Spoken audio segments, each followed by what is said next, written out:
Ladies and gentlemen, this is Greg Denning. I wanted to give you a heads up that the audio quality on this podcast is not good. We had some technical difficulties and it ended up just not being very strong. We apologize for that. And we're currently stuck in Morocco, so we can't redo it. And so we thought, man, we can't re-record it, and there was some great content there. We wanted to get it out to you anyways. So please be very forgiving of the poor audio quality and listen for any good content that you might find. There are some gold nuggets. Nuggets. We feel it's worth it just for that. There are some nuggets in there. In spite of the poor quality, please enjoy this episode.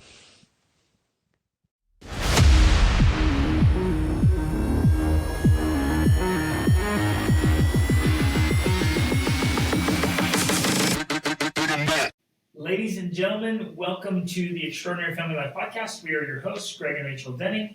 We're answering another great question today, and I'm super excited to talk about these things because the little adjustments matter so much.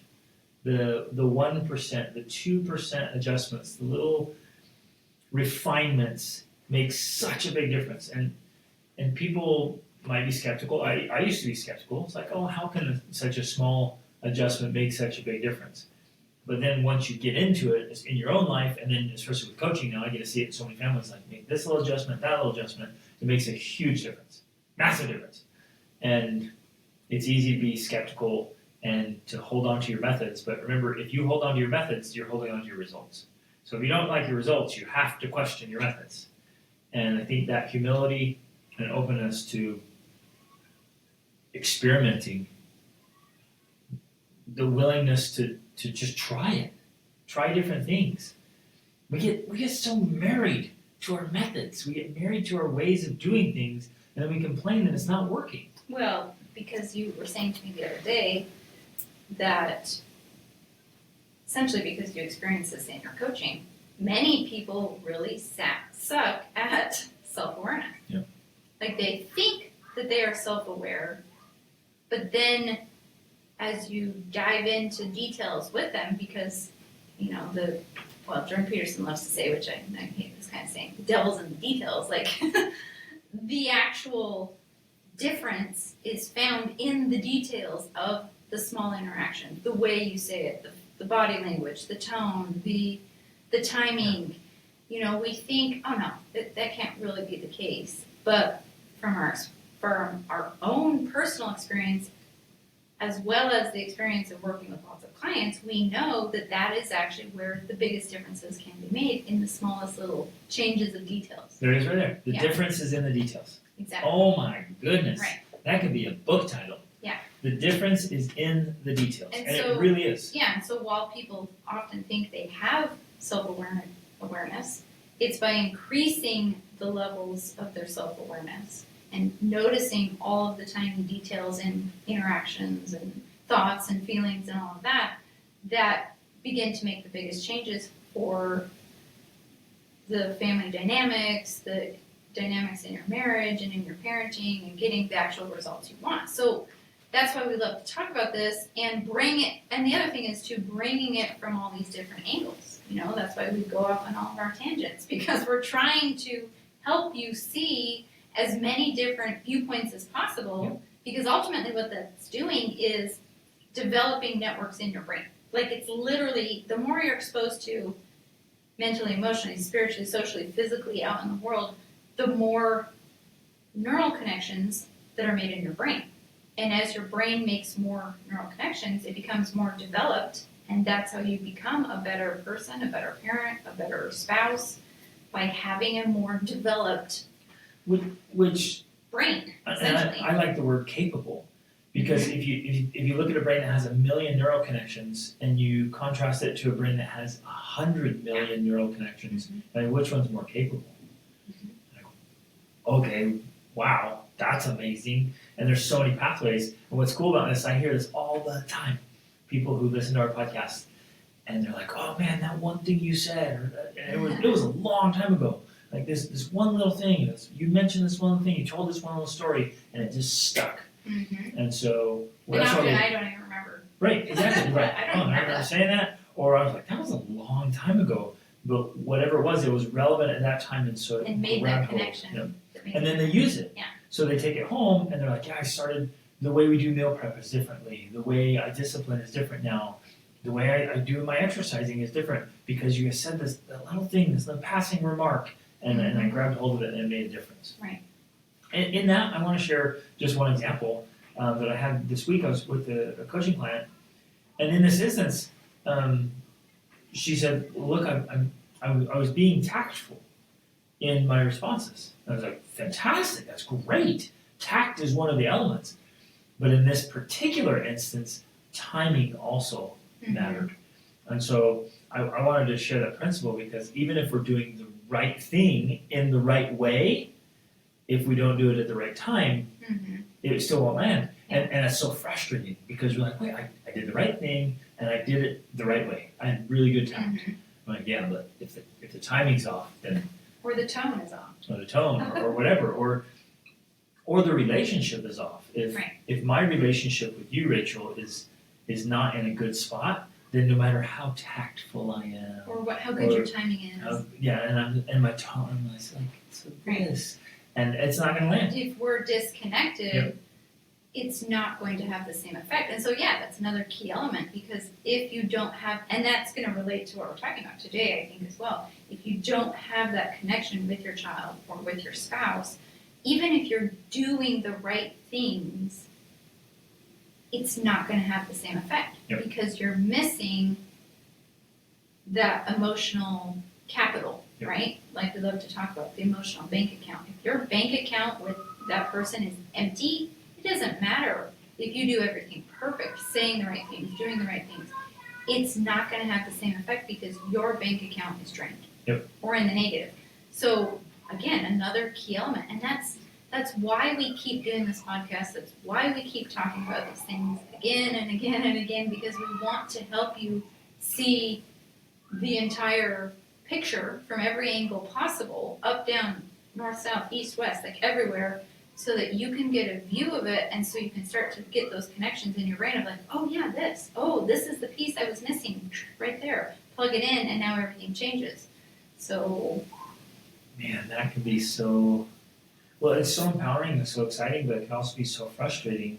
And because daunting. If you have a combination lock that has to be done, and let's say it has 7 numbers, and you get 6 of them right, but you're just off by 1 digit on that 7th, the lock won't unlock. Right.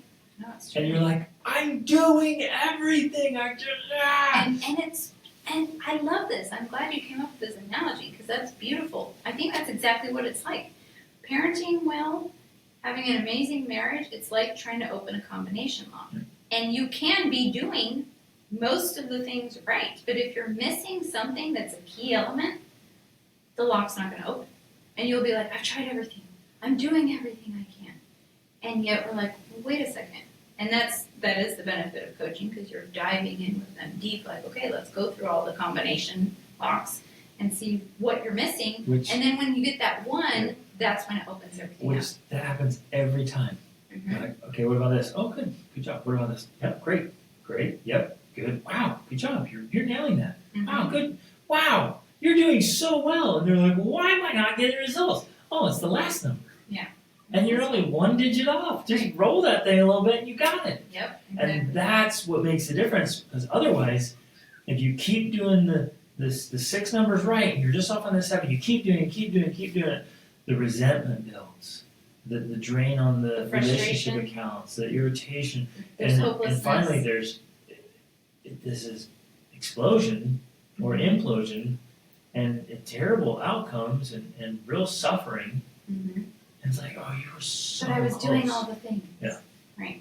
So powerful. So that, and I think And that's so relevant for today's comment. It definitely is. And I think that's bringing it back to the power of self-awareness, which you often need someone to help you have self-awareness. That's one of the benefits of being married. It's helping you have more self-awareness because your spouse is aware of you and notices more the things that you are doing or not doing that are annoying or frustrating or irritating or not leading to you being your best self, right? That's the power of marriage, but although we often one of the benefits, actually. Exactly what it's for. if you've gotten to a place where you've trained your spouse to not give you feedback, I feel sorry for you. Yeah, because you're not going to have near the growth and development in your marriage. Right. Even if your marriage is good, it won't get to extraordinary Right. if you're not willing to receive that feedback from your spouse. Mhm. It's so important, so Right. powerful. So the key then is to realize, and that's not to say that you haven't developed any self-awareness, but when you realize that still the majority of your problems, like that combination lock, will be solved once you gain even more awareness. And I really think that's the goal. At least for me, that's my goal. I'm constantly saying, how can I become even more self-aware in my parenting, in my marriage, in my finances, in my business, in my productivity, in my physical fitness? How can I become more self-aware so that I can see, because like you just gave an example of the combination lock, we actually have a combination lock for all Everything. of these elements, Absolutely. right? For your fitness. You can be Yeah. like, I tried everything and I'm not losing weight, I've done it all. Well, no, you haven't, because otherwise you would have unlocked the combination. My parenting Let me take a little bit of a tangent here that's relevant to with all of this. fitness, because you love to Well, go off on fitness. fitness is such an easy example because it's visible, Right. and almost everyone can relate to it because we have bodies and we do something, like you can relate to it. But not on fitness specifically. There's a spiritual text that I read a long time ago, and it talked about there being a kingdom, a kingdom for everything. So there's nothing in the universe that doesn't have a kingdom. So like the kingdom of health, and the kingdom of fitness, and the kingdom of finances, and the The kingdom kingdom of painting, the of kingdom of yes, pick anything. building, the Of kingdom investing, but of marriage and of parenting, Yeah. right? Of every kind of relationship, the kingdom of communication, and inside. So let me set up that framework. There's nothing, not a single thing in the universe that isn't fit within a kingdom, and inside every kingdom, its own little kingdom, it has laws. So there are laws that govern the kingdom, right? And There's it's laws of such a painting, profound laws visual. of building, laws of marriage, laws Yeah. of finance. And you can go down even to really, these little tiny kingdoms of very specific outcomes you want, either for a specific muscle group or a The laws specific of calves. result. Yes, your calf muscles or your hamstrings, right? And then if you don't keep the flexibility there and the mobility, you lose it. So we have a good friend who's a hand surgeon. And he spent decades studying the hand and wrist and all the little intricacies. So there's a kingdom there in the wrist. It's so fascinating. And then when I was in university, I was studying chemistry and biology, and my biology professor had spent 25 years studying the common housefly. And I'm like, what a horrendous career. I was like, wow, that's terrible. But this guy spent 25 years trying to understand the fly. And so there's a kingdom for a fly. I don't like the Me neither. I don't like that kingdom. Kill them all. But they have their purpose and their. I guess. They No, they do. But you know what I'm saying. So now, if everything has a kingdom and every kingdom is governed by laws, then if we don't know the laws and we don't live by the laws, then we don't get the positive results in the kingdom. We get the negative results from the laws. So it's a cool framework that I love to do. operate. It's like in. not understanding that there's a law of gravity and then wondering why you're getting hurt by tripping or like walking off a building. Yeah. You know, you're like, what's going on here? Why can't I do this? Why do I keep falling down, getting hurt? Well, it's like, dude, learn to work with gravity, and then you can fly, even, right? Exactly. Well, that's even a more profound comparison is learning the laws of aviation. Mm-hmm. Which work with the laws of gravity Right. still, you know, but Well, that's also another one. So then you're Uh-huh. working with all these kingdoms that are next to each other and overlap. You're like, aha, there it is. That's part of the Right. combination. okay, so tangent. Yeah. Relevant. Let's get to the question. Let's get to the question. Okay. We love receiving your questions, so thank you for sending them because we love to get a glimpse into your lives, the challenges you're dealing with, what you're facing. Again, the little nuances, because it's in the nuances where the difference is in the details, and that's what makes the difference is when you dive into the details. So we want to hear the details and we want to help you dive into them. Gosh, I gotta emphasize that. The difference is in the details. The difference is in the details. And if you feel like you're so close and yet so far away, I don't know, this is why coaching is so powerful. So here we go. It starts just by saying, I don't know why I can't stick to routines! Exclamation point.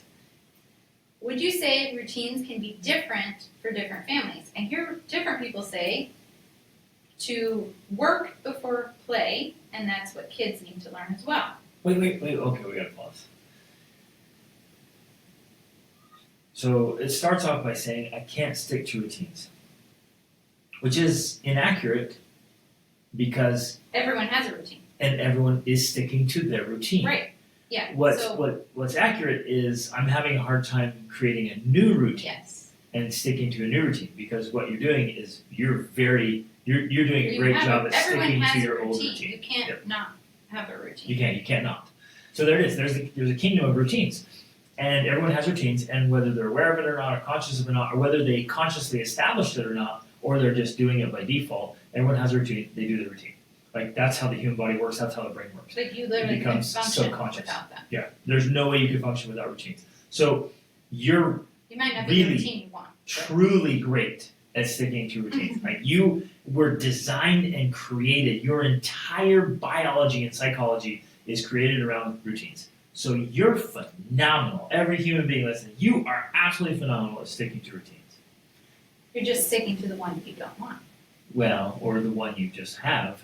And so if you Well, want and I say that because obviously she probably means I'm trying to create a new routine and I can't stick to that. And one because I keep sticking to the old routine. Yeah. And one of the reasons for that is because if you think about the neurophysiology of the brain, your brain creates neural connections, and the more it does the same thing, the more it keeps a routine, the stronger that neural connection becomes. In fact, if you thought about it like a rut in the ground, if there's some wagon ruts in the ground, that's where the next wagon is going to roll, right in those ruts, because that's the easiest route. It's the same in our brain. Our brain has these ruts. That's why we even say things like, I feel like I'm stuck in a rut. Like, you are. It's literal. Yeah. It's literally like that. So you have these very, very, very strong neural connections that are like, no, this is how we do things. I'm not going to change it because, one, there's no other place to go. If you want to think of it literally like that, it's because you do not have another strong neural connection to take the place of this one that is already very ingrained. So I like that. I want to expound on it a little bit. So you have a deep, deep rut that's just unconsciously or subconsciously, just patterns over time. It's stuck. So to get a vehicle out of a rut, if any of you have ever driven off-road or dirt roads where there's a rut and it's a little bit wet and you're trying to get out of the rut, it is insanely difficult. Right. That's what's happening in your brain. Every once in a while, you pop up out of the rut and you're like, yeah, I'm on a new path, and then you slide back in. And then you're trying to get back out. So that's what's happening. You're trying to get out of the rut. Now you go up a couple times, but that doesn't make a new road yet. It's not a new pathway. It's not a new track that's going to be easy. You're naturally going to slip back into the old rut until you've driven on the new path so many times that it's easy to stay there. Yes. So, and as he talks about in Atomic Habits, which is a fantastic book, like one of the keys to making those changes, to changing your routine to what it is you want, changing the habits to what it is you want, is you have to make it easy to do the new thing you want to do and hard or impossible to do the old thing that you used to do, right? So the ultimate key, and I love this take that he has, is based on changing your environment rather than simply trying to have the willpower to change it yourself. So in this scenario, right, if you were trying to do that, you would change the environment. You would literally dig up the road or fill it with dirt. That's what I was just thinking. In my world, and this is how I've done this, how I've been so successful at making massive changes in my life, I'm going to go to the old rut and I'm literally filling those suckers in with rocks. And it's going to be a ton of work. It really is. But I'm going to drastically change my environment so much that the rut is no longer available. Yeah, you don't get stuck in the rut again because the rut rut's doesn't gone. exist. Right. And you're like, well, that's a lot of work. Yep. And you're like, well, that's pretty drastic. And I've been accused of being extreme or, obsessed or, well, you do, geez, that's pretty intense. And so much. And I'm like, yeah, but I don't have the rut anymore. Exactly. That rut is gone. I literally filled it with rocks. So a perfect example, again, another good model of this, not only health and fitness, well, health specifically, meaning diet specifically, we have literally, in front of our children, to emphasize the point, we have been extreme in throwing candy down the toilet or throwing cookies in the garbage. I mean, our kids will bring stuff home from church or whatever, and we just take it and we put it in the garbage can. Well, we get it. That makes it sound like they walk through the door and we grab it out of their hands. Like, give me that crap, you little monster. Okay. We're like, hey guys, that's the that's details not. matter. So we teach them tactfully. We teach them how to do it. Like, it's really not good for you. Like, of course, you're free to eat it if you want, but it's really not good for you. It's really garbage, so And it should it go is in the garbage. Yeah, exactly. So what's in that? And we teach them, so they get it. They're like, oh, but I still like it. And for a while when they're little, especially, like, I still want to eat. And you're like, okay, go ahead. And then they'll be like, I feel gross afterwards, or I got a tummy ache. You're like, yeah, it's because that's garbage. So then they get used to it, and we're like, yeah, let's just throw it away. And so they take it, and you see them there contemplating this, like, I know it tastes good, and they put it in the trash can. And like, that's where it belongs. And so we're reiterating that. Yeah, and there have been other times when, for me personally at least, when I was studying health and nutrition, because my whole story of my dad being diagnosed with cancer 1 week after we met, and then dying from cancer, I've been 1 studying. week after Rachel and I met. Yes. Not 1 week after she met her dad. That's what I meant. After 1 week after you and I met. And then, I've been studying health and nutrition ever since then, learning that the food pyramid is a scam and all of this stuff. And so when I learned about the negative effect of high fructose corn syrup and seed oils and all of these things, I've literally gone into our pantry, taken things that had those ingredients, and thrown them in the garbage. Even though I'm like, this is wasting, blah, blah, blah. We paid I'm like, money for that. I paid money for this. It doesn't matter. That's the type of drastic action we're willing to take. If I'm like, I should not be putting this in my body, I'm throwing it in the garbage. So I'm feeling in that rut, so I'm not like, oh, why can't I eat healthy? Why can't I stick to my diet? Well, it's easy for me because I don't have anything in my house that violates my diet, right?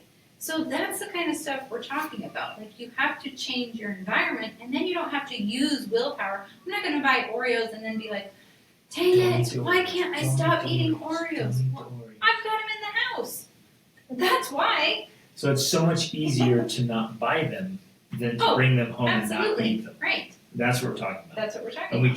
we keep bringing them home. Another one that came up recently that this just kills me. It just absolutely kills me. I think it's because parents don't understand or know. They keep feeding their kids cold cereal. Right. Cold cereal is toxic sludge. Or even things like giving them orange juice. Well, yeah, that's I just saw Joe Rogan, a clip on Instagram where he was talking about that. He's like, if you want orange juice, eat an orange. Yep. But if you drink orange juice, it's literally like drinking sugar water. Yeah, same with apple juice, grape juice, any Yeah. juices.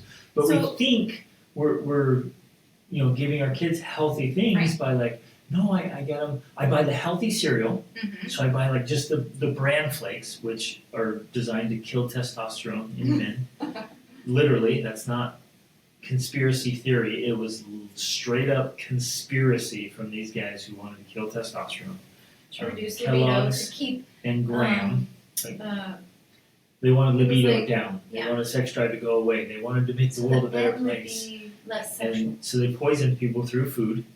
And so I think when I'm buying the bran flakes and skim milk, because you want fat, and then I Which give is them all some wrong juice, thinking. and it's like you are creating the behavioral problems in your child Right, by because feeding them those toxins. yeah, because one of the things we've learned through studying this is that your behavior is directly affected by the food you're putting in your body, and so parents are wondering, why are my kids acting like this? Why are they being so, we love to use the word scurvy, like they're so disturbing and annoying. Well, part of and again, it's not, there's lots of levels here, but one of the contributing factors is what you're feeding them. It literally is affecting their behavior. Especially when you're feeding them things that spike their blood sugar and insulin levels like orange juice. I don't know how to emphasize this enough. Like, give your kids straight meat. Especially Like, first thing in the morning. give Like the them very first thing they need is some eggs and some free meat. range eggs, cheese, and meat. That will change your life. Like grass-fed ground beef, a grass-fed steak, some free-range eggs, Some bacon, some sausage. and some milk, some plain Greek Yeah. yogurt, like the fattest stuff you can get. And just put all of your emphasis on fats and proteins. I promise you'll automatically get enough carbohydrates as you're just, grazing throughout the day. So put all of your focus and attention, obsession on fats and proteins, and it will change your life and their life. Mm-hmm. We haven't got a question yet. I This know. is good. Okay. So you wanted to stop. You wanted to say stick to routines. You are sticking to your routine. We talked about how to change that. Yeah. Would you say routines can be different for different families? Absolutely. 100%. Yep. Like if every family followed the same routine, that would be a dystopian novel, pretty much. But like that's The Giver or something. We don't want that. We don't want every family to follow the same exact routine. So when we're talking about what's the best routine, well, ultimately the best routine is going to be what works best for your family. Now, of course, there And is going to be. We're going to get into this. The differences in the details. Yeah. So sometimes the routines that work for our family or work for lots of families might not be working for your family. It's not that the routine is wrong. It's that maybe one element of the delivery is wrong, or one other aspect, which we're going to talk about here in a minute. If we get the other aspects off, well, then the routine doesn't work. And so you're like, hey, this routine doesn't work. You said it worked, it doesn't work. It's not the routine. It's these other little details that make all the difference. And, I think there are also some things that just may not work for your family at all, And so we're not saying it's one size fits all. We are, again, just teaching common denominators that are going to vary for each family because every family is unique. Okay, still though, I'm going to be I'm going to be bold and kind of, I'm just going to be bold and frank with that. I used to think, well, no, not every family can do these things, and it's not for everybody. Every family is unique. But the more I've worked with more families across the world, the more I've studied this, I do wholeheartedly believe there are some common denominators that every single family should do, period. Like That being said, reading. okay, Every family should read, and every parent should read to their kids. And you're like, wow, that's pretty bold. Every family? And yeah, well, my kids don't like it. It's because you're doing it wrong. And that's come up many times in coaching. Like, well, I try to read to my kids, and they don't like it. I'm like, well, and I was sitting there, I'm like, what's the details? I'm like, wait a minute. I'm like, well, what book are you reading? And he tells me a book. I'm like, that's a great book. Kids love that book. And I'm sitting here trying to figure out the combination lock. I'm like, okay, he's reading to them. That's great. He's reading the right books. That's great. He's doing it before bed. He's doing it in a positive way. He's bringing them, inviting them. Yes. Like, why is this not working? And finally, I'm like, well, how are you reading to them? Like, he's like, well, I'm just reading the book. I'm like, well, okay, like, read a paragraph for me. Like, how are you reading it? And it reels out, it's like so monotone, blah, blah, blah, blah, blah, blah, blah. I'm like, there's the problem. Like, the way you're reading it's so boring, it'll put the most interested kid to sleep. Like, you gotta read it like a dramatist. I mean, you gotta act out the book. I'm like, try that. And he came back home, he's like, they love it. It's amazing. I do the voices and everything. They can't get enough. They just want, there it is. Okay. that's So the combination. that's why. But if we stop there and we don't find the detail, Mm-hmm. then you think, no, like my kids don't Doesn't like work. reading, and reading isn't for my family. Right. No. Yeah. It is. But that being said, still, when, where, how, whatever, there are certain details that are going to be different for every single family. Sure. When we say those kind of things, like every family should read, again, it's not a dystopian novel of like 6 o'clock, it's reading time for all families. Right. It's not that type of thing. You have to find your secret sauce for your unique family to apply that specific principle. So it might be reading after dinner, Or in the morning, or on the couch, before bed, or on the couch, or In in bed. bed, or like you find what works for you to be able to do that thing. Okay. So she says, I hear different people say work before play, and that kids need to learn that. Did you have a comment about that? Oh, I have lots of comments about Because it. I was going to say too, Go on. especially for young children, playing is work. Playing is their work. Playing is their life. Playing is their life. And playing is how they learn. There was a very famous psychologist called Jean Piaget, who was French, and he just studied children and how they learn. And playing, unstructured play, is one of the most important things that young children can do. So this whole idea of work before play, no, not with young children. That should not be the case. Now that does not mean that they shouldn't do anything, but like I saw a reel on Instagram. This is what makes me think of it the other day of this mommy influencer teaching how to parent, and she's literally forcing her probably not even 2-year-old child to pick up a spoon and throw it into the garbage. That's my type of idea when I think of work before play. Like that's what parents are doing, and not to that extreme, of course, but But many are. But many are like that. Like Because you will pick up your spoon before you can play. Because they grab hold of an idea, some statement that somebody says, hey, work before play. And on the surface, you might think, yeah, that's a good principle. Mhm. We should do work before we play. Yeah. And we grab hold of that and we become like devout religionists around that become, like, principle. Totalitarian leaders. Right. And we miss the proper application of the principle. Exactly. And then I would say for a great many people, there's just too much work and not enough play, which is really interesting. Yeah. And I'm gonna repeat that. For a lot of good people, there's way too much work and not enough play. Well, and I think partly because they're not actually playing. I was thinking that same They thing. are not detoxing. They're like, what's the word they use? They're like, I just need to I need downtime. downtime. I just Chilling. need to Relaxing. unwind. Yep. And they do that by scrolling on their phone or Watching something mindlessly. That's not playing. Or even playing video games. Or Like, playing I'm video playing. games. You're like, no, you're not. Yeah.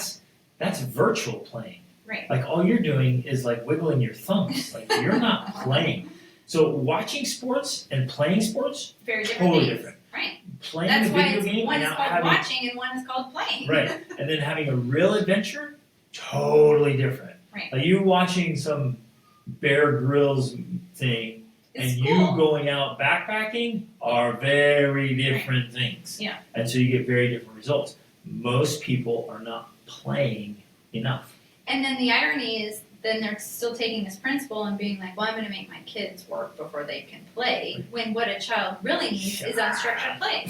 They More play. need more playtime. And I would say there's probably some sort of diagram or something you could do this where they literally need nonstop playing, and then as they grow older, that diminishes, right? So there's like these diminishing returns, so that the amount of play reduces, and then it's like it almost becomes nonstop work, and you have to be intentional to add more play back into their life. But what we've done that has worked extremely well in our family is as we're making those transitions, we make work fun.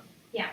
And an ideal life, and I want to encourage you with all the fervor I can here, listeners, I want to encourage you to make your life enjoyable, for you to be enjoyable, so that you actually love your work, that your work is fulfilling and meaningful, and when you're doing work, you can actually have fun doing work. That's a leap for a lot of people. I remember I've taught this for years and years and years and years, and I remember people wrestling with like, well, how can I do work when it's work? How can I have fun when it's work? I'm like, well, you can do it. It's possible. Yeah, absolutely. Like figure out how to have fun while you're working. And they're like, well, okay, maybe if you're doing, that kind of work you enjoy, but what if it's like hard work? I'm like, okay, is it possible? Is there anybody on the planet who can have fun while doing hard work?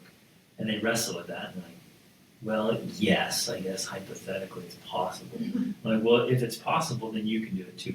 Try it. Right. And I remember doing it with a lot of people all the time, and they would go just put in this real effort, and they're like, wow, the work day flew by. In fact, the work week flew by, and we had a blast. So instead of complaining and mumbling and grumbling and thinking how much you hated it all week, you actually had fun with it while doing very strenuous, difficult work, and they had fun doing it. Right. Well, you said another key ingredient there where you're like, as they make that transition from play in childhood to working, is that you actually make the work fun. And that is how you make that transition. So when you're talking about, work before play, well, no, that's not accurate with small kids. And you let them play as much as possible because that's healthier for them, that's healthier for their development, that's easier on you. It really is. It's easier to be a parent when you let, especially small children, play as much as possible. But It will I can make hear, I can hear the It'll make parents your right life now. so much easier. It's so much better. But I can hear parents right now. I'm like, but they need to brush their teeth, and they need to put their pajamas on, and they need to Which take a we're going bath, to get to.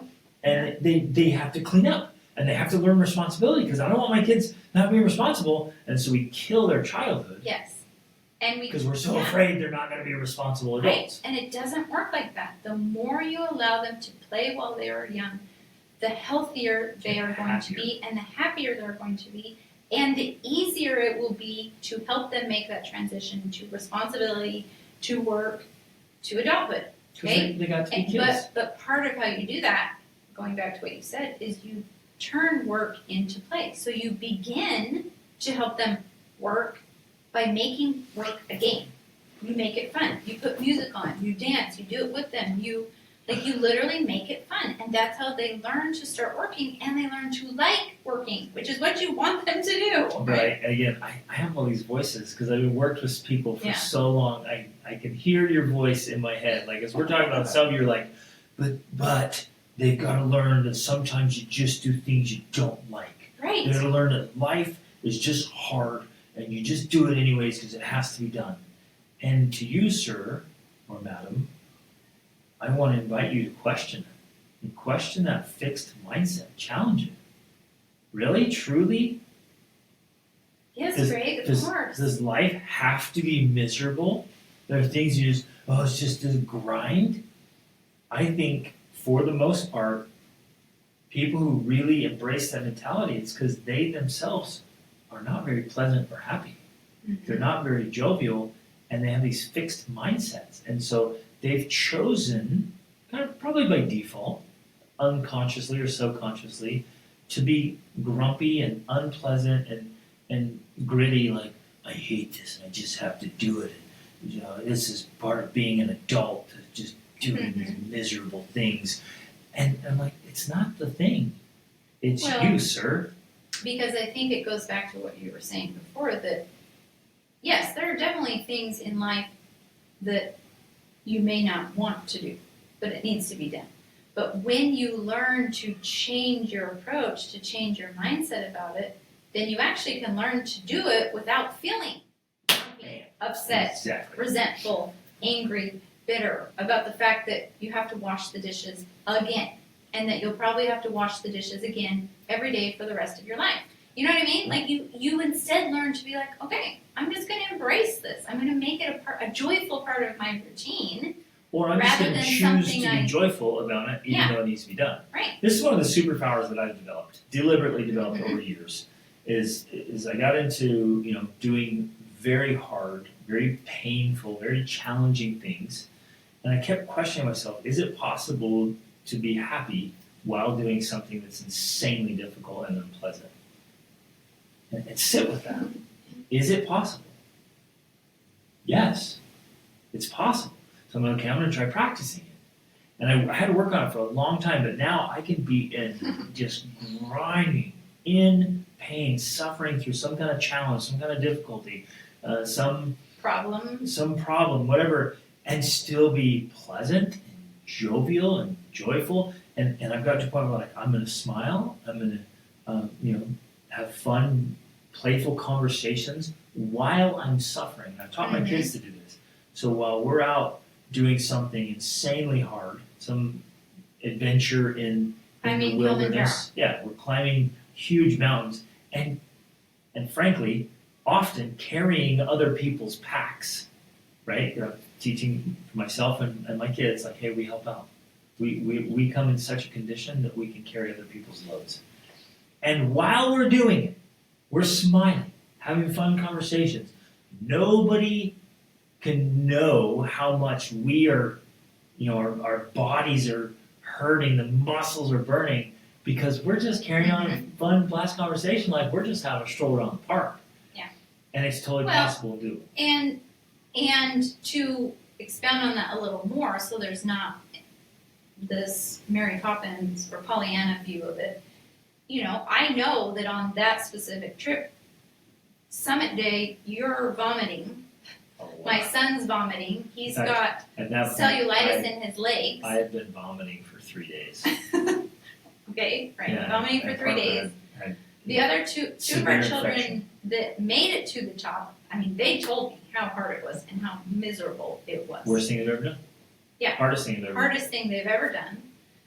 But, so in that moment, it's not like they're joking and whatever. They're just focusing on getting through. But as soon as they're through that pain and suffering, they're just back to, I'm happy. It's not like, oh my gosh, that was so hard, and now they have to be miserable the rest of the day. Or the rest of their lives, and Right. sign up for therapy because it was the most miserable experience they've ever had. Right. And, you guys were vomiting, and our son had the cellulitis in his legs. Here I am in my fancy resort with my 2 younger children, and I get a message from you saying, we're coming to you, right? And I'm like, you're supposed to be at the top of the mountain, what's happening? Because you two didn't summit, but you walked off the mountain that day. I don't even know how far it was. It was over 10 miles. Yeah. After trying to attempt. summit. Yeah. And vomiting, and you walked off the mountain, and that night, and even Parker that night was throwing up again, still. But you were still smiling and happy and jovial and, Playing with the little girls. playing with the little girls, and we had having dinner time. together, and it was nice. Laughing about you guys vomiting on Right. Kilimanjaro.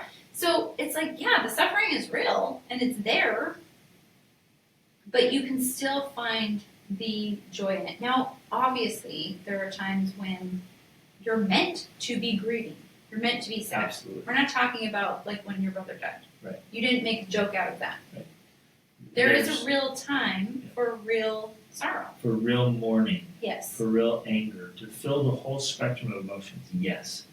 I'm just referring to, hey, this is unpleasant work. Even like changing diapers. Yeah. I had to switch my mindset of because we had 7 kids and they were packed in close together. They're all, born close to each other. That was a lot of diapers. For like 10 years. I had poop on my fingers all the time, and the stench and the dirtiness. Maybe you just need to get better at changing diapers. Well, there was explosions. Yeah. There were blowouts all the time. Like blowouts that would get all the way up to their neck. I'm Yeah. like, how do you get crap to go up? It's like defying the laws of gravity. I'm like, I'm just throwing away this whole outfit because it's beyond. And I'm like, I'm washing out stuff in the ocean and rivers and on the side of the Because road. we're and traveling. a whole package of wipes. And I'm like, yeah. And I would get so frustrated about it. And I hated it because it's disgusting. But I'm like, wait a minute, what am I doing? Do I want to just be miserable and unpleasant for the next 10 years? Diapers are my reality. Yeah. Like, poop is in my reality. I get peed on all the time and wet, when kids wet the bed or pee their pants or whatever, and breaking. I'm like, okay, I'm either going to be a really unpleasant, miserable person for years, or I do all these nasty, dirty things and still be pleasant. My choice. I get a choice. So if you can choose to be miserable and unpleasant, or to be pleasant and, at least,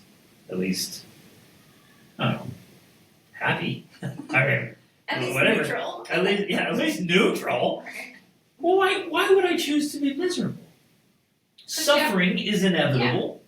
The disgusting is inevitable. The unpleasant stuff is inevitable. But I don't have to be unpleasant.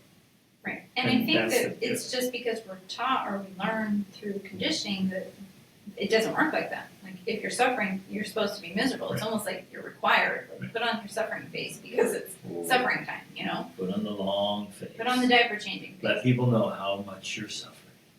Okay, back to the question. This is good. I really do feel that this is all good stuff. Hopefully you do too.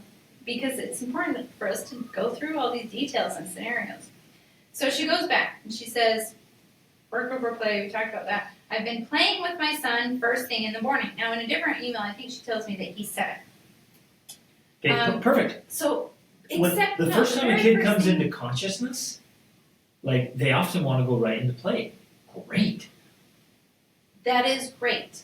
One of the concerns I have here is that she's saying, I've been playing with my son first thing in the morning. You don't need to do that. Your child should know how to play without you. If you have to make an effort in order for them to play, something's off here. Or if you feel like you have to structure You have the their play. obligation to structure their play. That's all. Like I have to be involved, or I have to play with them, or I have to have them play a certain way, or I have to protect them in their play. Then There's a lot of course, Yeah. details there that make the difference. And so I would be interested in hearing more about that. She does say he used to wake up angry. Now, that's interesting because one of the only reasons I could think of a child waking up angry is if they're woken up. yes, that would do If you wake them up, they can be angry. I am a firm believer, and I 100% live by this as much as possible. Don't wake your kids up. Do not wake your kids up. When they are sleeping, let them sleep. Now, I wasn't always this way. When we adopted our first, Kaya, Greg and I were early risers. When Greg and I first got married, legit, I'm not joking about this.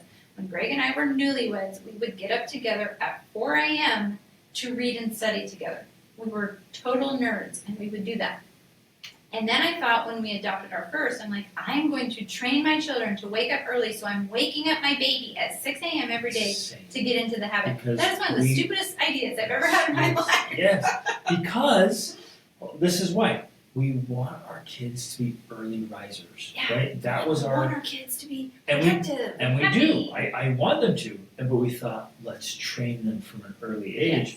It's the dumbest thing we could have Right. done because it's so unhealthy to wake up your kids. Right. Now I Your can hear the children voices need again, like, sleep. wait a minute, I have to wake up my kids to get them ready for school. Take them out of school. Exactly. That is one of the major, like legit, if I could emphasize this, that is one reason alone to homeschool your kids so you don't have to get them up early. One of the most important things they can be doing at that age is getting enough sleep. They should be, because every hour of sleep that they miss out on that they should be getting, it literally lowers, like there's research about this, it lowers their functioning, I want to say their functioning IQ, not necessarily their overall IQ, but like their ability to function by 1 grade level. Okay, and let's say, for example, because I hear people saying, well, I can't homeschool right now. Here's what I would do, and all we're going to share is what's worked for us and for our clients. And for the millions of homeschoolers that are homeschooling. I am adamantly in favor of homeschooling, or at least home sourcing. You don't have to be the educator necessarily, or alternative ways of education. But let's say, for example, you just cannot do it. Then I legitimately would wait until my child wakes up and then take them over to school. I don't give a crap what anyone else says or when the other kids are there or when class starts. I don't care. I roll in, oh yeah, and they're like, your child's late. Yep. Good morning to you. Have a great day. And like, your child's late again. Yep. Because I allow my child to sleep. Because I'm Here's more all the concerned research on sleep. about well-being. Yeah, exactly. Why don't you research sleep for children, since you work with children? Why don't you research that, and we can talk about it later. I'm not waking my kid up. Yeah. No way in the world am I waking my kid up. And so then I would deal with consequences joyfully. Oh, I would actually love that. That would be so fun. Purposely bring your kid to school like 30, 40 minutes late every day. It's like, yeah, he likes to sleep in because it's good for him. You're just killing all these other kids, you monsters.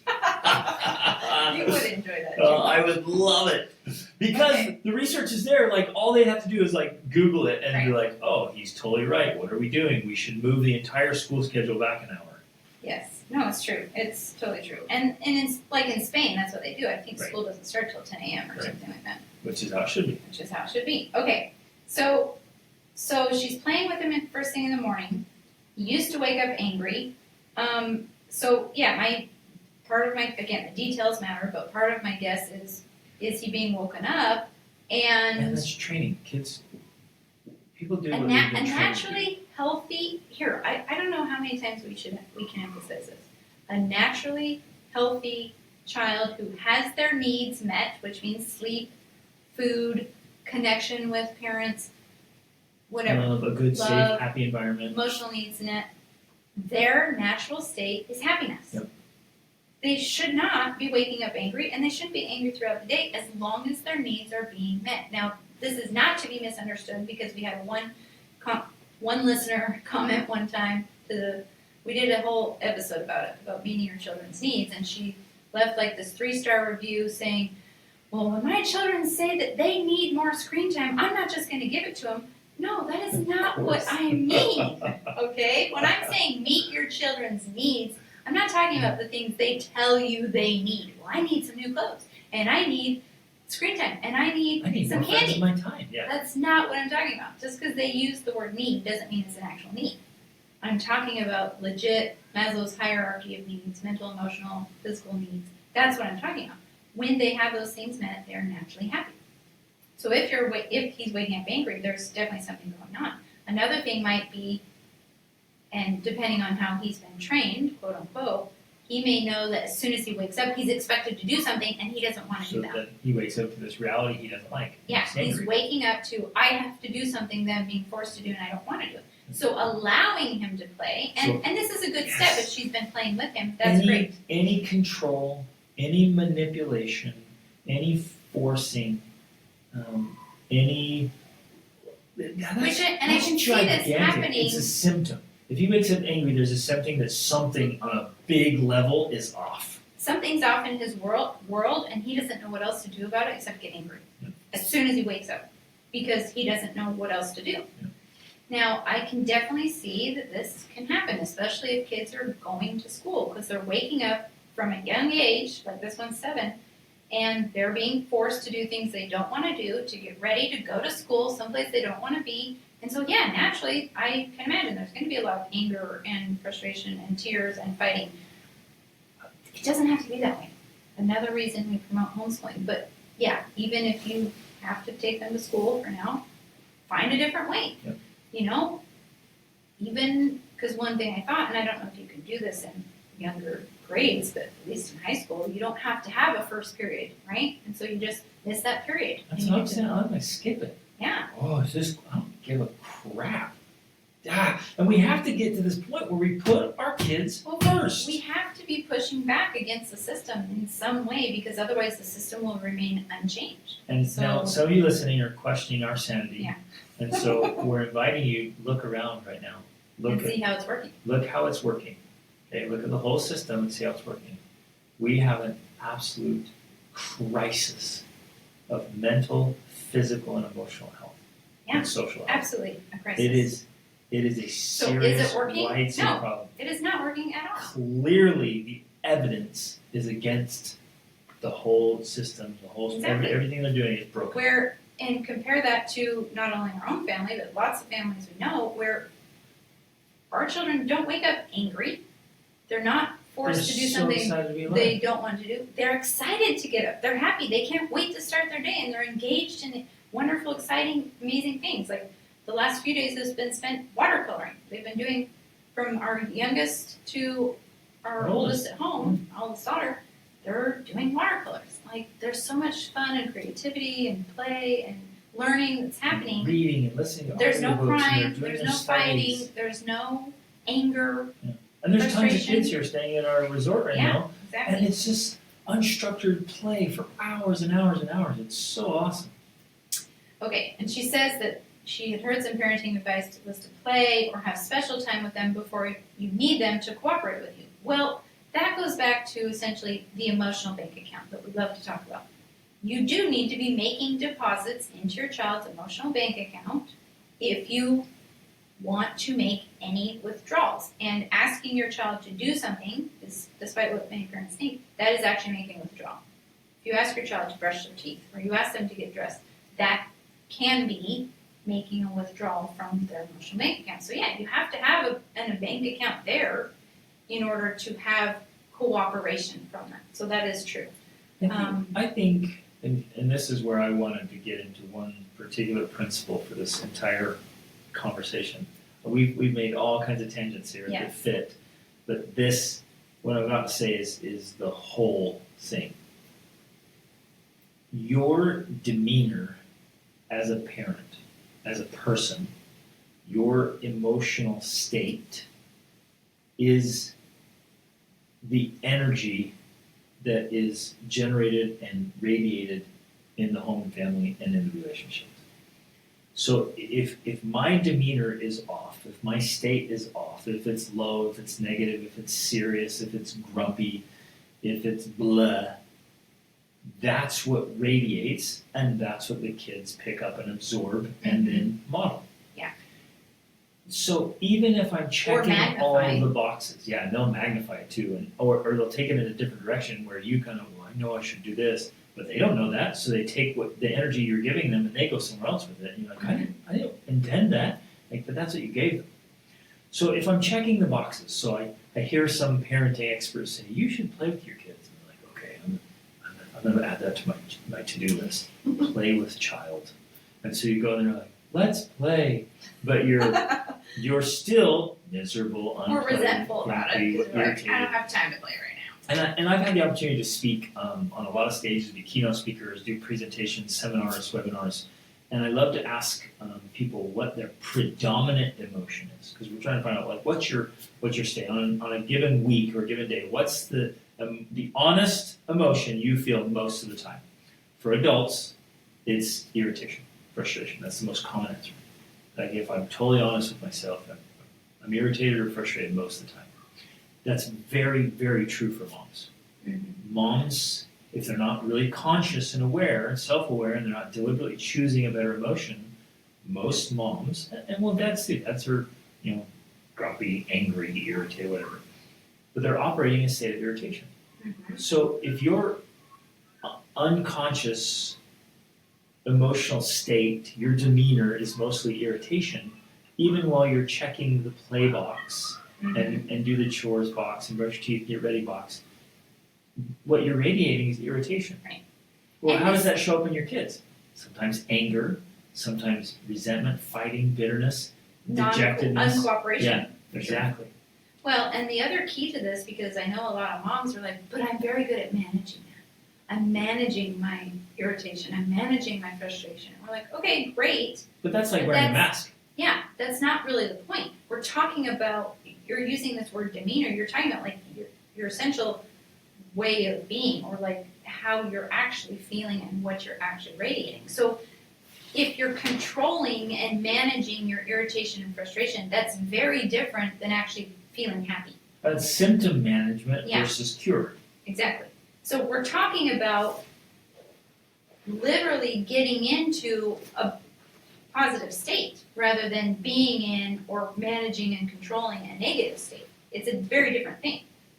So that's what you mean by this demeanor. Like have your demeanor, have the energy you're bringing to these interactions with your children be from a positive state, not one of annoyance or I have to help them, make them do this thing or try to persuade them to do this thing, but you're coming from a place of like kind of angst. Right. So if as a dad, maybe I'm okay. So my life was rough, starting out as a kid, and I ended up leaving home at 16. That's a rough time. So I could hold on to that, and I could consciously or subconsciously be bitter and angry at life. Life just sucks. It's just hard. And then I could have a job that I don't like, and I feel unfulfilled, and I feel like I should be farther along in life, and I feel like life's just unfair, and it's the government and the IRS and all the crime and the terrible things in the world, evil people, and people are just out to get you, and life just sucks. And and I have those going on, but I manage them. And so I put the mask on, and I'm managing this deep anger, bitterness, pissed offness at the whole world and everything that's gone wrong in it, and the neighbor this and the employees that, and the economy that, whatever. But that's what's radiating out, and kids pick up on it. Kids are amazing. They can see through masks. Now they can't articulate it, they can't point it out, but they see right through it. So they know what's really there.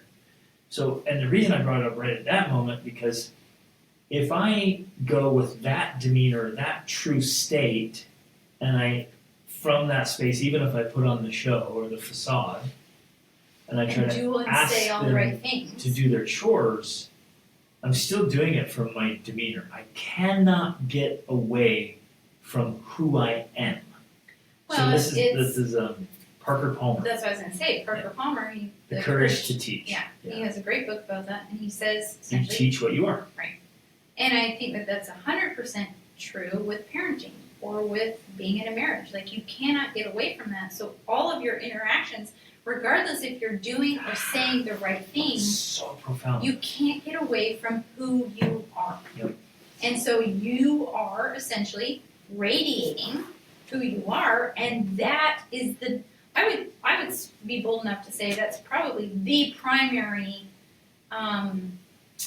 influence that is affecting your interactions with your child or with your spouse, regardless of doing and saying all the right things. Who you are comes out the strongest. It can't not. None of us can avoid it. None of us can hide it. I don't care what the subject is we're teaching or what interaction is, we can't get away from get away from who you are. radiating Wherever who we are. you go, there you are. There's a book And called the good news is you can change who you are. That's really good news. So Right. a lot of people think, well, I'm stuck this way, so great. What you mean is my poor kids have no hope because this is who I am. No, not at all. Change. Exactly. And change ways you even think, but you have to change. I want to emphasize this because I can ask my kids to do things, even hard things, without making it a withdrawal Mm-hmm. because of who I am Mm-hmm. and the way I do it.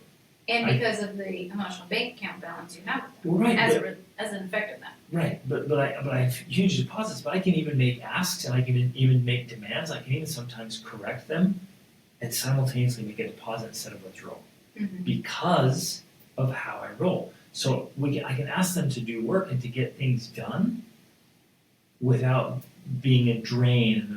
And my kids resent it. They don't like that I'm asking them to do things because of how I am.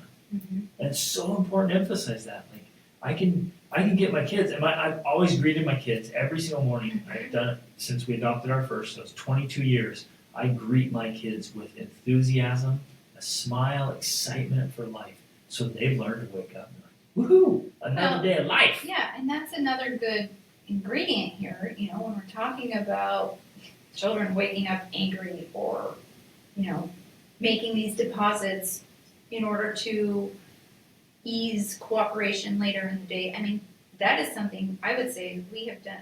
That's one of the things in life I think I could say we've done, if not 100%, at least 99% of the time.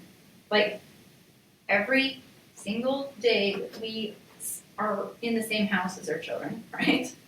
When we're gone, it doesn't count.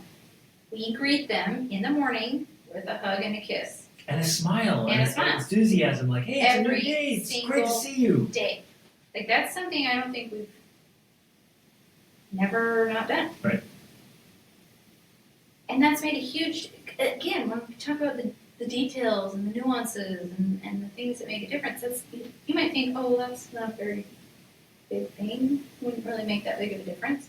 But over time, it builds and it builds and it builds and it stacks in a positive direction. So that then becomes part of this filling of their emotional bank account. It's a regular deposit every single day. And so we're building that with them. And that is why we have more cooperation, or we can ask hard things and it's not a withdrawal. Now, obviously, there's a lot more things we're doing as well, but that's one of the foundational pieces that makes a big difference. Huge. And just think about it for a minute, psychologically and emotionally.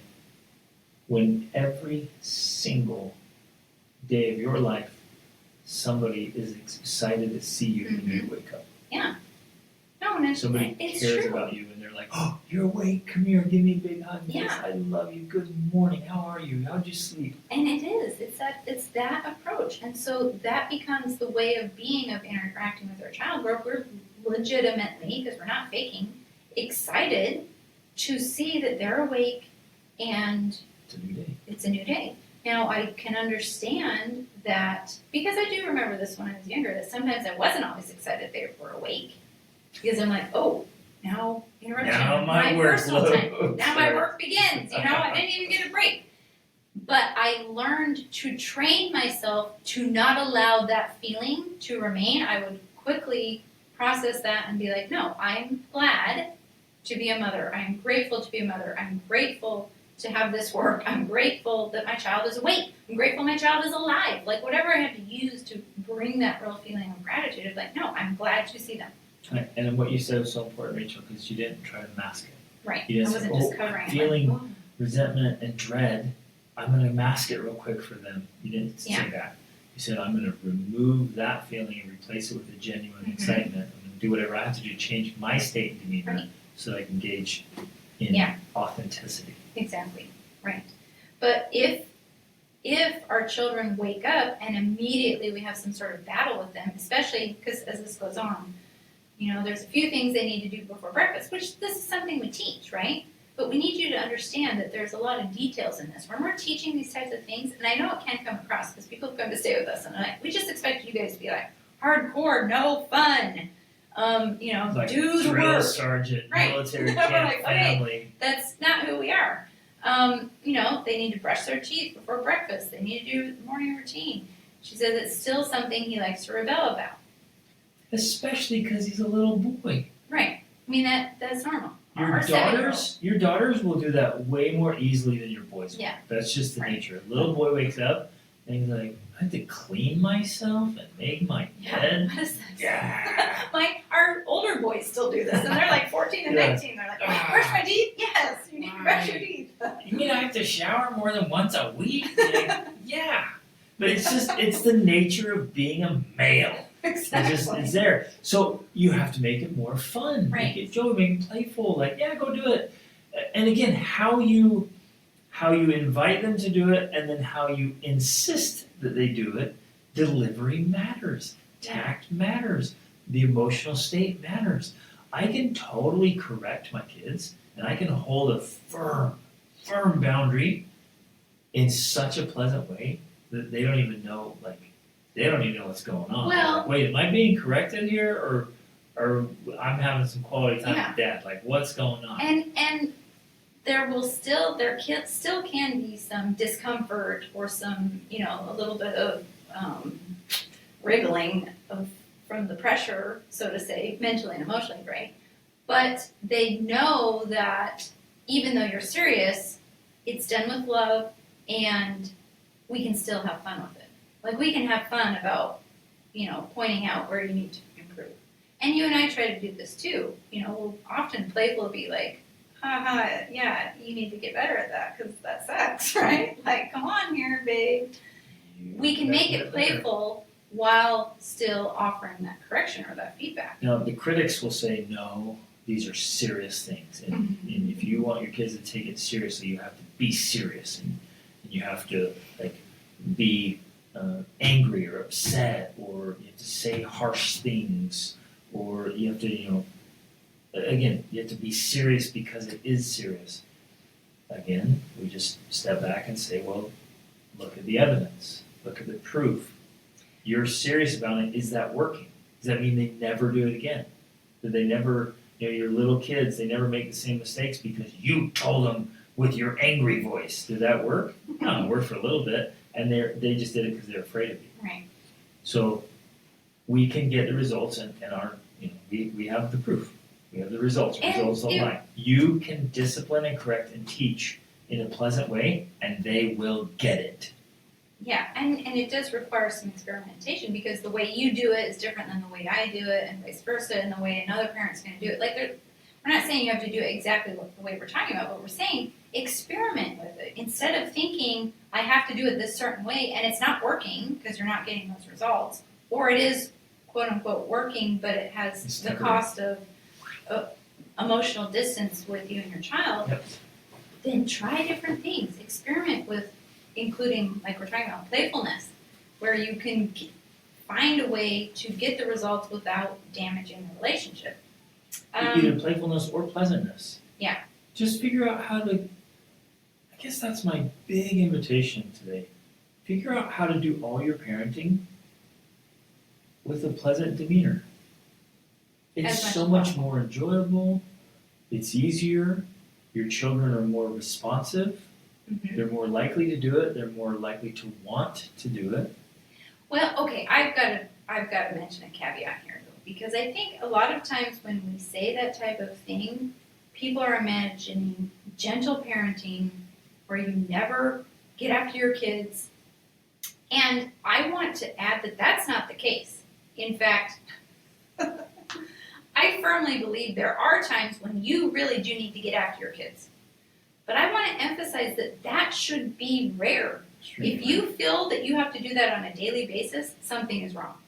I am talking about, yeah, I will use that when I need to, but that's usually a couple times a year. I Maybe. think a perfect example is when early on when our kids would disrespect you. Yes. Like we'd be around working or doing something, and they would say or do something that was quite disrespectful to you. And again, I didn't insult them. I didn't yell and scream, but I went over and I said, "That is my wife, and nobody on this planet is allowed to talk to my wife like that, including you. You apologize to her, and you will never, ever do that again. I am dead serious. That is absolutely unacceptable." That's the time to be serious. And that put a stop to it. And I put a stop to it with the older kids, and so the younger kids never Yeah. really.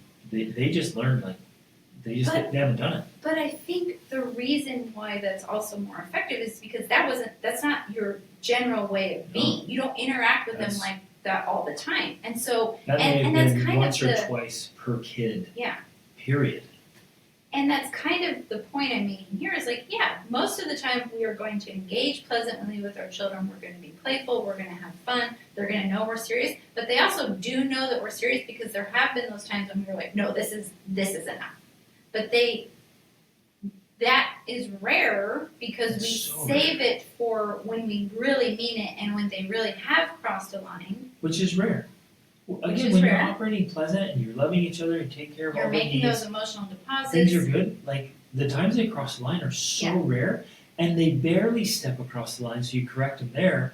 We haven't had any kids like just barreling off the cliff with insanity because we prevent it by living a good life, and then we stop it when they get to the edge. Yes. Like, whoa, we don't even go there. Yeah. Now, I would like to add to this because our oldest daughter and I were talking about some things because they were helping to care for some children that had been in foster care and had, they had some legitimate, essentially mental and emotional issues at a young age. I mean, they're still very young, but they have these. So sad. And so I would add that in a case when you are trying to retrain a child, I would definitely include a little bit more authoritativeness. I'm not talking about manipulation and control, but Not there would tyranny. be a little, I'm not talking about tyranny, But boundaries. but there would definitely be some, especially when you're trying to establish those boundaries because they don't know about them. They don't know about the boundaries. I would definitely be a little firmer and a little, I want to use harsher, but I don't want that to be misinterpreted, to help establish those boundaries.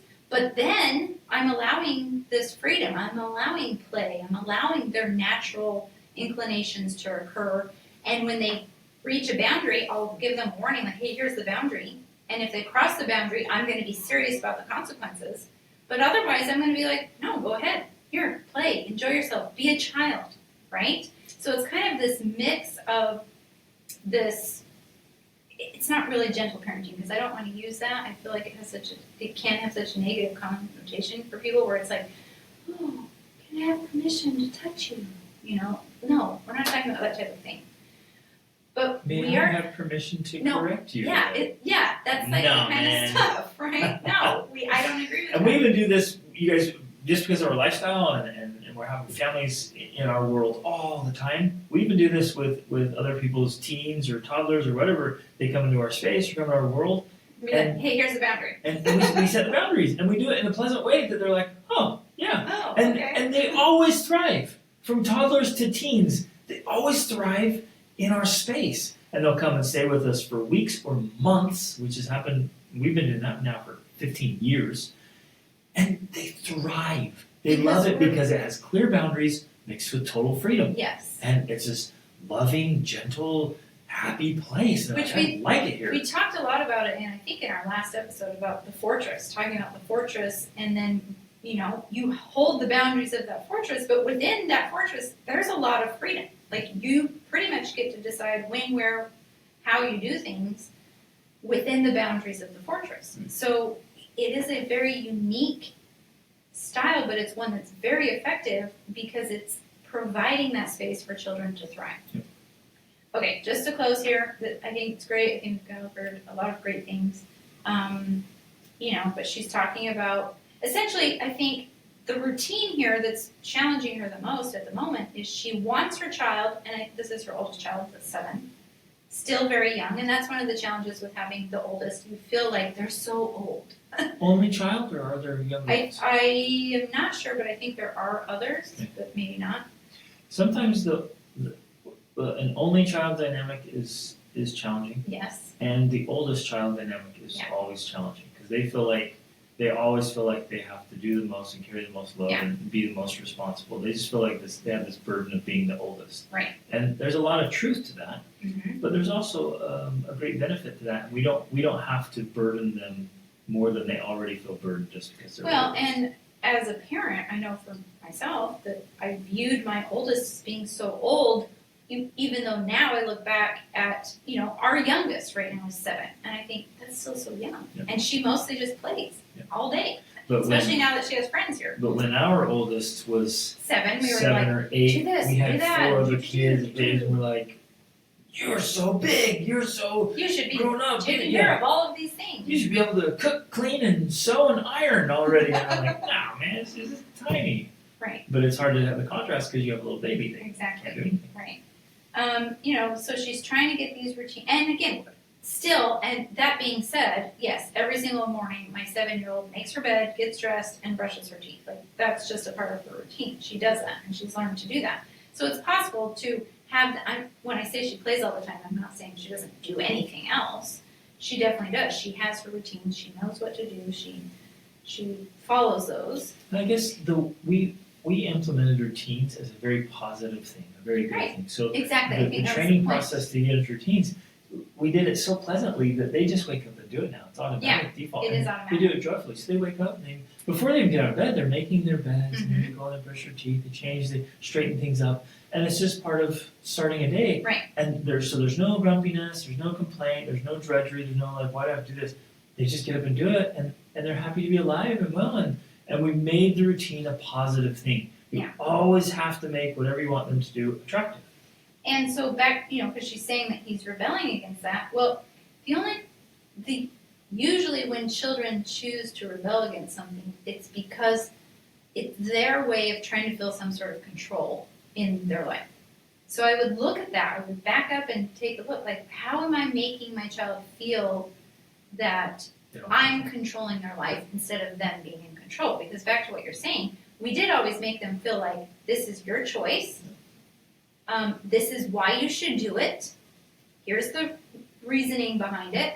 They understood at their level, oh, that makes sense. I need to brush my teeth every day, especially first thing in the morning because my mouth was filling with bacteria and I need to get those little bugs off and clean my teeth and get them clean. They've understood the reasoning about why we were asking them to do things, and they opted in to do it, which is now why they just do it without being asked because they're the ones that chose it. They're the ones that saw why it was important. They were the ones that decided to do it. So, but when a child feels like you're trying to control them and you're trying to make them do all the things, that's when they rebel. You can't rebel against yourself, right? If I'm the one that chooses to do it, I can't rebel against myself. So they can only rebel if they feel that you are forcing them to do it. So we just have to change those dynamics there so that it's no longer about me forcing you to do something or me requiring you to do something. It's like, hey, I am inviting you to do this thing. And I will invite with positive consequences, That's on what I was just occasion gonna say. with negative consequences if necessary. I did it. Well, I did that with we do it with our kids, and I did it with some teens who are staying with us. and we want to go to the beach, and I just happened to glance past the room. I said, hey, your bed's not made. So there's no way in the world you're riding in my truck over to the beach if that bed's not made. And you should have seen him run. I mean, they're in there, and then he would forget occasionally, and so instead of like, I told you, what's wrong with you? Instead of that, I'd be like, what? I made this big, like, dramatic deal. I'm like, what? No way. Like, what? Somebody snuck into your room and undid your bed. Like, that is messed up. Like, who would do that? I'm confident you made it this morning, and somebody snuck in there and made it look like you didn't make it. That is so messed up. And so I did this big playful thing, and it was in front of everybody, right? And then that kind of came that became the joke. The ongoing joke. But in a way, I was disciplining. I was reminding. And I was emphasizing, correcting. Like, hey, you should be making your bed. How could you not have made your bed? Right. What is this? Yeah, why would anyone get up at your age? Anyone get up and not make their bed? That's crazy. Somebody must have sabotaged you. They don't want you to go to the beach for some reason. And so you keep emphasizing it, and it's in a totally playful way. Right. But the message is landing. Yeah. And so, like with a younger child this age, for me, the motivation has always been food. Now, not the manipulation, not the control, but like, hey, I will make you some food. Why don't you go make your bed and brush your teeth while I'm doing that? Or they make their own food, right? And so it's okay, but that now gets us into the next level here. Okay. Because there are definitely levels. Just as we talked about before, I think that sometimes you can do the right thing at the right time, but if you don't have the right kind of relationship, that's too big of an ask. Yep. So yes, my 7-year-old now, she can make her own food when she wakes up. But she's still not allowed to eat and make her own food if she hasn't done it. Because that was a previous expectation that we created of like, in order for you to earn your breakfast, because I buy it, and in this case, when I'm training them, I prepare it for you to earn your breakfast. Well, it's kind of a trade-off in that case. Everything in life is earned. I guess I'm that's the saying, fundamental we I will operate make on. you your breakfast, and this was an intentional part of my training process. I will make breakfast for you, but you get to eat it once you have done these things. And she says here, should I just start with one thing, like brushing your teeth, before adding more, like getting dressed before breakfast? Then I can add more once he later accepts it? Yes. I would say, I'm going to use the word always, I've always done it that way. I do not, it's always incrementally. Because it's so much easier to win on one teeny little battle. And they want to win. They want to feel the win. Yeah. Exactly. And then you praise them for that. Good job. And they get the reward. And then once that's now automatic, then I add the next thing. And I'll even warn them. I'll be like, you've been doing so well at brushing your teeth before breakfast. Now we're going to get dressed and brush your teeth before breakfast. Because, as a proven principle, we want to stack wins. Exactly. Yep. So, yes. Like set it up. What do you call it? Rigging the game in their favor. And that so they win all the time. That may be even like a week or 2 weeks where they do just brushing the teeth, and I will continue to praise it. And I will they continue to get the reward, and then I will add to it. And depending on how well they respond, then I will add more things. But I don't, because one of the biggest problems parents have, and this comes up often in my family chart systems and charts, is that they want to do all the things at once. They feel like my house is chaos, I'm going to change it all. They go in, they create these huge charts with like 27 things to do, and then they're like, here kids, do these charts every day, and the kids are just overwhelmed. It's too much. But if you build it incrementally, when you're like, okay, we're starting with brushing your teeth. That's what you're doing this week. You're going to get up, you're going to brush your teeth. And that becomes a habit, and then you add one habit, one more habit, and then one more habit, and you do that, and you might think, well, that's going to take forever, it's going to take a year. It doesn't matter. It's going to last for a lifetime now. That's the point. You're creating lifelong habits, so it's okay if you just add one a week or 3 a month or when whatever. they're teens, like in our case, we don't have to say anything. Now, getting back to some of our boys, I do still have to remind them to brush their teeth sometimes because, But they're... like our two boys make their beds. They make their beds religiously. Their room looks amazing, which is rare for teenage boys. boys. In fact, my mother came to visit, and this is the irony too, because I am high in conscientiousness and industriousness, I have higher standards of cleanliness, And I thought, oh, the room's a little bit messy, but I didn't say anything. And she went in and was like, what a clean room, you know? And I'm like, oh, yeah, you're right, it is clean, you know, because I forget, like, for two teenage boys sharing a room, that's often a disaster, and theirs is just a little bit messy, is all. So I want to give a specific, because I want to try to give as many specific tools or responses as possible. So as they come to mind, I just want to share them. You'll often, as you're adding more things to the list, you'll often get kickback from a kid like, ugh, that'll take forever, right? And in that response, instead of getting in an argument with them or a battle or no, mom, whatever, I'll just be like, forever, let's time it. Okay, I'm gonna hit start, and I'll turn it into a game. Like, I'm gonna hit start on this watch. I want you to go make your bed and make it look fantastic, but do it as quick as you can. Let's see if it gets to forever on my phone. And then like they come back, it was like 45 seconds or 60 seconds. I'm like, there you go, 60 seconds. You nailed it. Like, wow, that was awesome. Okay, not even close to forever. And so you just do playful ways to kind of frame things up. And or you might say, oh, it takes 5 minutes. 5 minutes, let's go. And then they come back in 2. You're like, look at you, that's amazing. You're so fast, you did it so well. Wow, that's great. Okay, so now you're going on the list. And I think I might also start with a list of 10 things, but not require the 10 things initially. So you're setting the expectation, like, hey, this is where we're going. Eventually we're going to do all this, but let's make sure, let's insist that 2 or 3 are getting done, and then we'll build on it. well, and I will also do that too, and then it becomes more of a negotiation, which also helps them feel that they have a little more power, because they'll be like, hey, here's all the things I want you to do, and they'll be like, oh, that's going to take forever type thing, and then like, today just do this first one, that's all that you need. And then suddenly they're like, oh, okay, that's easy because I can do that. Or I'll say just do the first 2 or whatever. And now suddenly I feel like that's so much easier. But I will emphasize, eventually we'll get to the whole thing, but for now just do these. And they always feel like that's totally doable. I'm pulling one over on mom here, right? I'm only doing 2. I just worked hard. Yeah. But we can do it with other things too. It's like, oh, hey, this new song came out, can we buy it? Or this new movie's coming out, I want to go see it in the theater. Like, there's your list, bro. That too, Nail for sure. the list. Go hit. If you hit everything on that list this week, for sure, you and I are going to the movies. Yeah. We're going to do this Right. cool thing. Or my teens just asked me the other day, a new Brandon Sanderson book came out, and I've been waiting for 2 years. And they're like, will you buy it? And I was like, you wash all the windows for me? Yeah, I will buy it. So And that's what happened, because the That's what windows happened. got clean. windows got clean because of That's that. awesome. Yeah. So there you go. It's perfect. Like, and so we've taught this so many times. We're going to keep teaching it. Stop saying no and say yes. Find ways to say yes. If. Yeah. Or yes, but. Yes. When. And just do that. So you're like, hey, we buy it? No.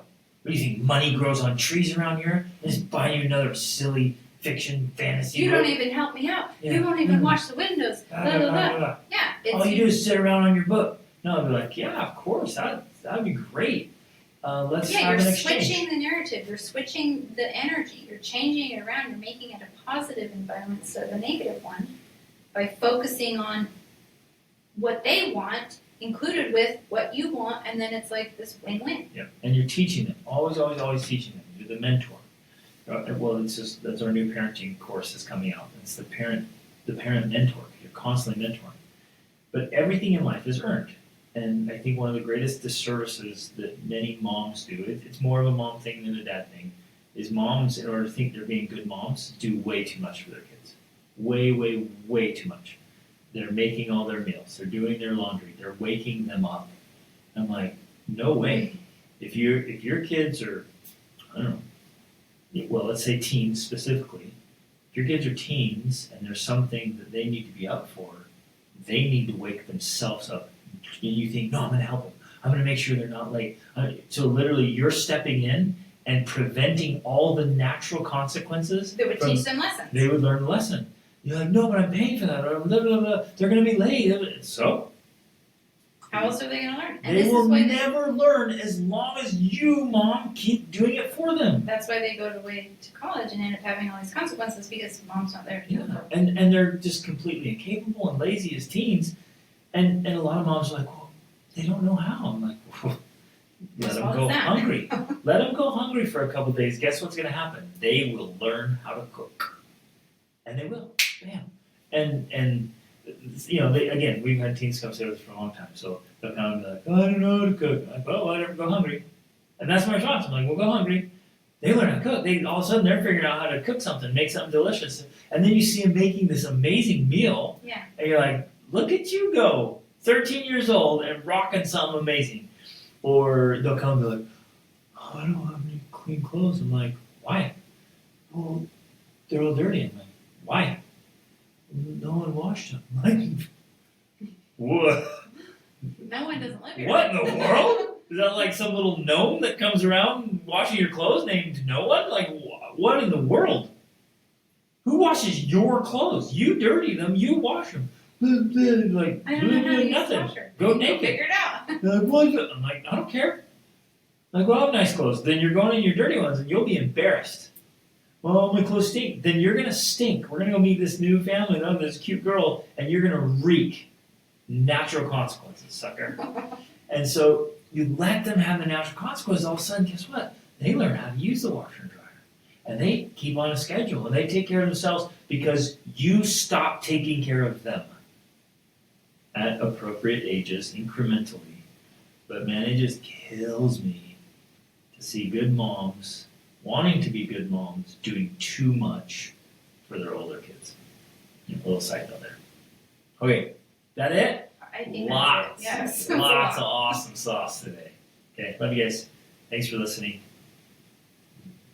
Practice this deep self-awareness. It's challenging. Self-awareness is challenging. And then situational awareness and people awareness. You start reading people, reading your kids, reading yourself, and then altering your demeanor, because we are 100% responsible for the energy that we bring and what we're radiating out. We're always radiating something. We can never avoid that, ever. Never get away from it. So choose to radiate what you want to radiate, not just letting some default happen. Okay, love you guys. Reach upward.